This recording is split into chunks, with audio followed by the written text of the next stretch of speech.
Red Bull made a remarkable admission when it revealed its latest Formula 1 car upgrades. Under regulations introduced in 2022, teams must now disclose new parts in a document issued ahead of the start of free practice. Unusually, Red Bull stated explicitly in this document in Spain that one of its new parts took inspiration from competitor designs. So at a time when everyone is looking to Red Bull for ideas, it is drawing them from slower rivals. And most remarkably, Red Bull also pointed to the weakest team from the new ground effect regulations era as the first to come up with this idea. So let's take a closer look at exactly what Red Bull copied, the role Adrian Newey's unique approach plays in this, and why it's not so easy for its rivals simply to do the same thing and draw inspiration from the all-conquering Red Bull RB19. So what did Red Bull copy? Well, it was a very subtle detail, but one that conferred a small advantage, or else why bother to do it? Red Bull had two upgrades for the Spanish Grand Prix. The first was a tweak to the floor edge detail. This was all about increasing the aerodynamic load created in that area. It was just a small modification in the middle of the floor that will likely have improved its floor sealing characteristics at higher ride heights in particular, so good for slow and medium speed corners. But it's the other upgrade that we're interested in. Red Bull described this as the top corners of the diffuser being reprofiled for greater curvature. It then stated that this was in aid of a small increase in load. In its submission, it also said that this was taking inspiration from competitor designs. This means the introduction of a slightly smaller radius in the upper corner of the diffuser exit. Our technical expert Gary Anderson, yes, the Gary Anderson who designed the legendary Jordan 191, suggests that this effectively increases the open area of the diffuser.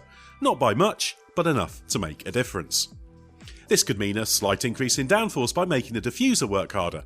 It could come at the increased risk of stalling, but given Max Verstappen's utter domination of the Spanish Grand Prix weekend, it seems there were no such problems. So where did Red Bull get this idea from? Well, while several teams, including Ferrari, had this kind of design before Red Bull, it was actually pioneered by Williams, the slowest team in F1. That's a reminder that even the most uncompetitive F1 team is still packed with very accomplished people doing incredible and innovative things. How do we know? Simple. Red Bull chief engineer Paul Monaghan named Williams as the first to have this kind of design last year. In fact, Williams had it at the start of 2022. So what took Red Bull so long to incorporate it? Well, as Monaghan explains, such ideas have to be understood and refined.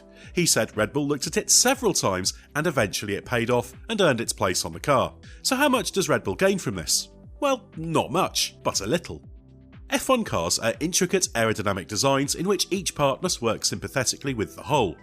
Monaghan confirms it helps a little bit, but isn't the most influential thing when it comes to downforce.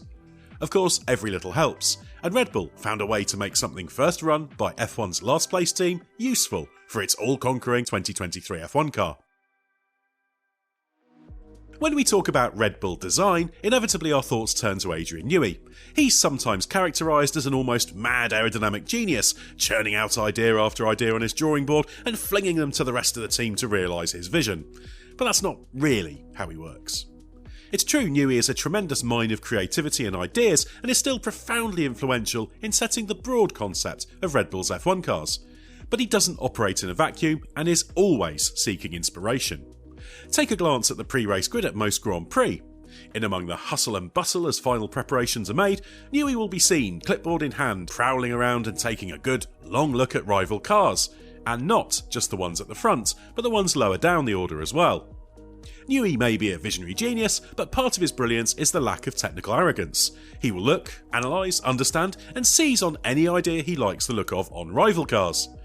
It's that curiosity and engagement that has allowed him to be at the forefront of F1 car design for over 30 years. But, I hear you ask, isn't copying illegal since rule changes made after the pink Mercedes produced by Racing Point in 2020? Well, yes, it is, but this isn't copying. The regulations state it is permissible to be influenced by the design or concept of a competitor. That's in Article 17.3.3 of the sporting regulations if you want to take a look. The only limitation to this is that inspiration can only be taken from information that must potentially be available to all competitors, which may only be obtained at competitions or tests. Effectively, this means you can look and take photos, but you can't scan a rival car or use other 3D techniques.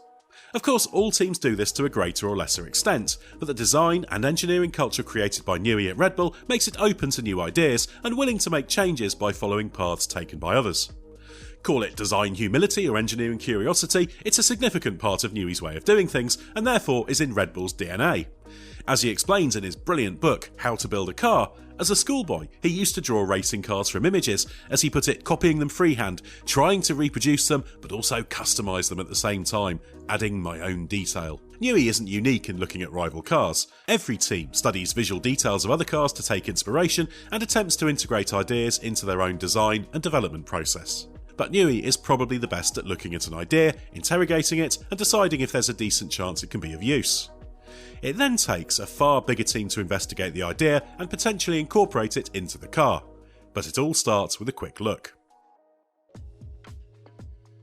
So if Red Bull can study a Williams and take inspiration from its good ideas, why can't the rest simply do the same to Red Bull and catch up quickly?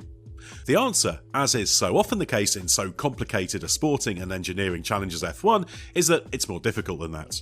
It's easy to spot designs that are in plain sight, and it might be straightforward to have a stab at what the idea behind them is, but making them work is another matter. Take the example of the Red Bull underfloor that was revealed after Sergio Perez's qualifying crash at Monaco. The level of detail and complexity of what might be called the topography of the floor was mind-blowing. Even if you could replicate the shapes in CFD, which is not easy given the visual information is incomplete, it would require Red Bull levels of understanding of the detail to have any chance of making it work. The Williams floor was exposed during the Spanish Grand Prix weekend after Logan Sargent crashed in FP3.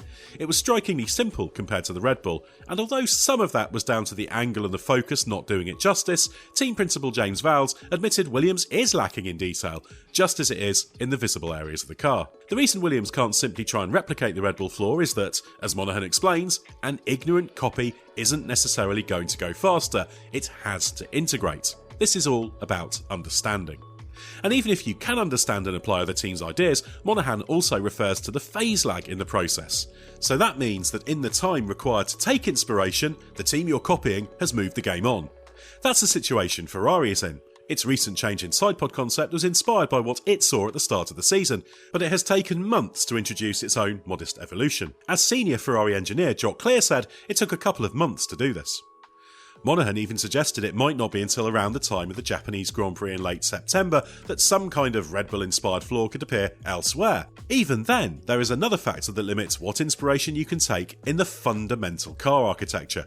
The cost cap means changing a chassis design mid-season is not viable, while you can't dramatically overhaul your rear suspension geometry because the gearbox is homologated.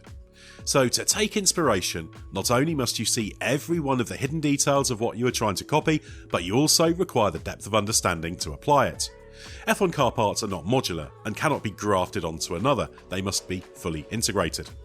And that doesn't only refer to the baffling array of interacting airflows of the car, but how it interacts with key characteristics such as the mechanical platform, hence all the talk of the Red Bull suspension design that Newey concentrated on when these new rules were introduced. Taking inspiration from rivals is one thing, but having the humility, expertise and rigour to work out whether or not it can be of benefit to your car is another matter. That's one of the many characteristics that makes Red Bull Racing so successful.